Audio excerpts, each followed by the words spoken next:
Donc reprenons ici notre circuit série que nous avions préparé précédemment dans la vidéo sur les circuits série et parallèles. Donc les résistances sont toujours placées de la même façon. Donc si on veut lire une tension sur une résistance, il est toujours important de placer en parallèle, donc sur B et C si on veut lire la résistance R2. Donc pour être capable de prendre une tension dans notre circuit, donc on alimente notre multimètre, on se place sur le V pour volt. Toujours important de se placer le type de tension qu'on va utiliser, donc le courant continu. Ici, je vais être à 5 volts pour mon circuit. Donc, on commence par alimenter avec le négatif, donc notre fil noir du noir au noir, très important. Ensuite, le rouge, qui va être notre positif, du rouge au rouge, avec nos fiches bananes. Il est important de placer la polarité dans le bon sens. Avec une résistance, il n'y aura pas de dommage, mais avec un condensateur, il pourrait avoir une explosion. Donc, très important de respecter ça.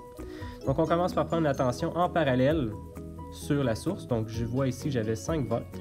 Ensuite, en parallèle sur chacune des composantes. Ici, j'ai 23,24 mV sur la 220. J'ai 104 mV sur la 1 kΩ et un 4,94 volts sur la 47 kΩ. Donc je désalimente pour faire un autre test. J'enlève la 47 kΩ afin de voir une meilleure différence entre les résistances. Je vais positionner la 1 kΩ à l'endroit où la 47 kΩ était placée. Je remplace l'ancienne résistance par un bout de fil afin de pouvoir faire le lien entre les deux. Ensuite, si je recommence de cette façon, je place mes sondes sur la composante en parallèle toujours. J'essaie de mesurer. Il est important de voir, là, si vous remarquez que j'ai oublié d'alimenter mon power supply. Donc, une erreur qui arrive assez fréquemment.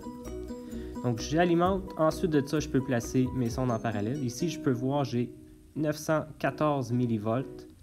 Et je vais avoir sur la 1 kΩ maintenant 4,15 volts pour un total d'environ 5 volts. Si je me place en parallèle sur un bout de fil, le bout de fil n'ayant pas de résistance, en fait assez de résistance, je vais lire 0 volts, donc qui est normal, on peut pas avoir deux tensions sur un bout de fil. Donc en résumé, si je place mes sondes sur le même fil, je ne serais pas supposé de lire une tension comme vu précédemment. Donc maintenant, nous allons voir les circuits parallèles. Ici, remarquons le même circuit qu'on a vu précédemment avec le fil A pour l'alimentation et le fil B pour le négatif. Si je place mes sondes 1 du voltmètre sur le A et 2 sur le B, je peux remarquer que la tension va être égale sur chacune des résistances, étant donné que le positif est sur chacune des résistances et le négatif également. Donc, lorsque nous voulons prendre une mesure en parallèle sur chacune des résistances, on fait encore les mêmes étapes. Donc, on place notre multimètre en volts, toujours s'assurer qu'on est en courant continu.